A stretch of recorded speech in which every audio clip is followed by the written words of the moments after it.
Bienvenue dans le fief d'Yves Rousserroir, homme de théâtre et de cinéma, un amoureux des terroirs, un homme qui toute sa vie a multiplié les casquettes. Qu'il soit collectionneur, vigneron ou aujourd'hui jardinier, c'est ici, au domaine de la Citadelle, qu'il cultive ses plantes aromatiques, comestibles, sauvages et même magiques.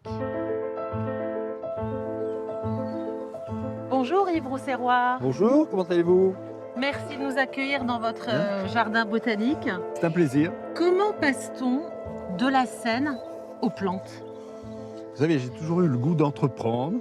Et entreprendre et avoir de la passion, ça va bien ensemble. J'ai eu un coup de passion pour le végétal. Plantes aromatiques, plantes médicinales, plantes sauvages mais comestibles et aux plantes magiques surtout. Alors ici, il y a 300 bacs, à peu près 400-500 plantes différentes. Oui. Alors on va les goûter des plantes. Oui, mais il y a Alors. quelques plantes assez étonnantes. Des plantes, on va les voir. si Allez, vous on y voulez, va, on y va. D'accord?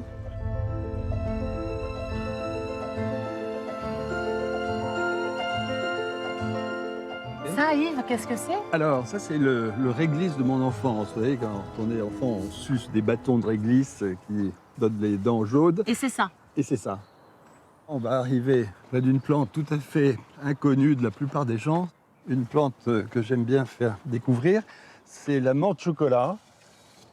Vous pouvez la prendre comme ça. Et c'est Ah oui, ça fait penser à une célèbre marque, Voilà. allez, After Eight, c'est After ça. Eight anglais, Oui. qui est un ensemble de chocolat et de menthe. Oui. Et ça plaît beaucoup, surtout quand des Anglais viennent ici, ils sont ravis de redécouvrir ça. Ce sont des petites carnivores, ça aussi. Oui, Elles ont comme une bouche. voilà.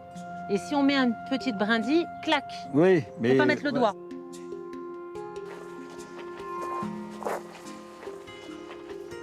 Alors là, Yves, on arrive vers les plantes magiques et notamment une plante avec laquelle on peut fabriquer du savon. Voilà, alors, il s'agit de la saponaire, comme son nom l'indique. Il s'agit de cueillir les feuilles, les fleurs, de les mettre dans de l'eau, de faire bouillir, de récupérer après avec une passoire le résultat, le jus, et finalement c'est du savon liquide. Donc je l'ai mis là parce que, bon, ça me paraît à la fois quelque chose de très commun et en même temps un peu magique.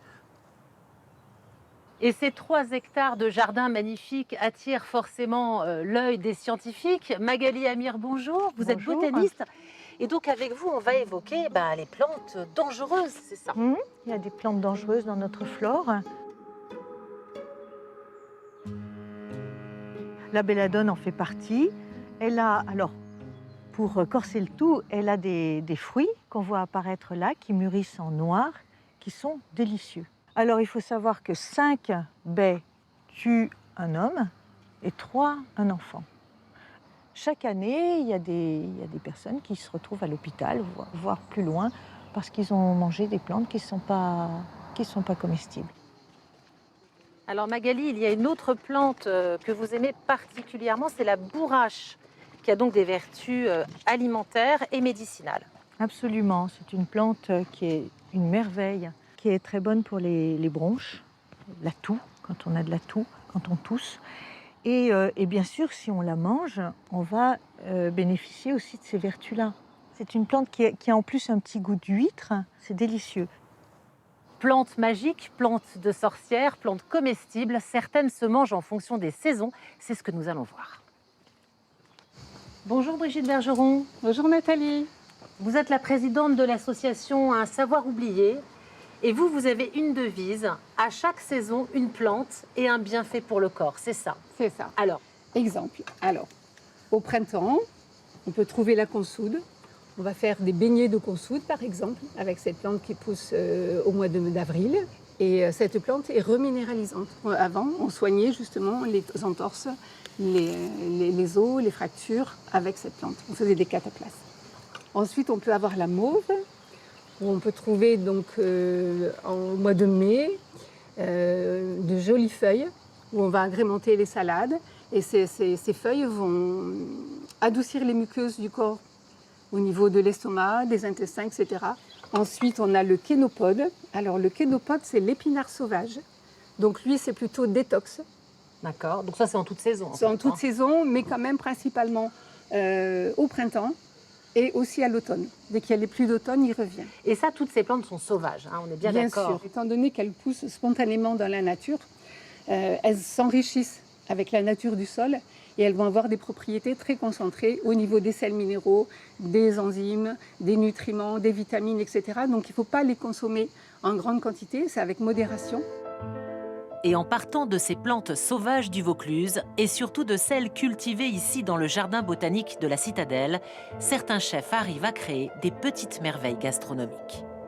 Bonjour Romain Dumas. Bonjour. Vous êtes chef à l'atelier L'Art d'Aimer et vous nous avez préparé un repas entrée, plat, fromage, dessert uniquement à base d'herbes du jardin de Ménherbe et du Vaucluse. C'est ça. On a une soupe à l'ortie.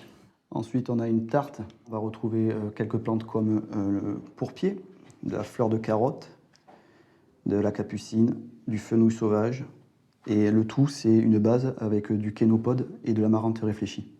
C'est sans arrêt un renouvellement parce que la plante ne sera jamais la même. Un peu de pluie, un peu trop de soleil, un peu trop de vent, et en fait, on doit réguler, quoi. On doit goûter sans arrêt pour savoir et jauger dans les plats si c'est pas trop fort ou quoi que ce soit. On parle de l'immortel, c'est avec un minuteur, quoi. Sinon, c'est trop amer. Chaque recette, on met un minuteur et on goûte à la minute. Un domaine qui est surtout un lieu de promenade, de dégustation et de découverte. Un projet qui aura mûri pendant plus de 30 ans avec une dernière ambition, la création d'un théâtre de verdure au bout du jardin botanique.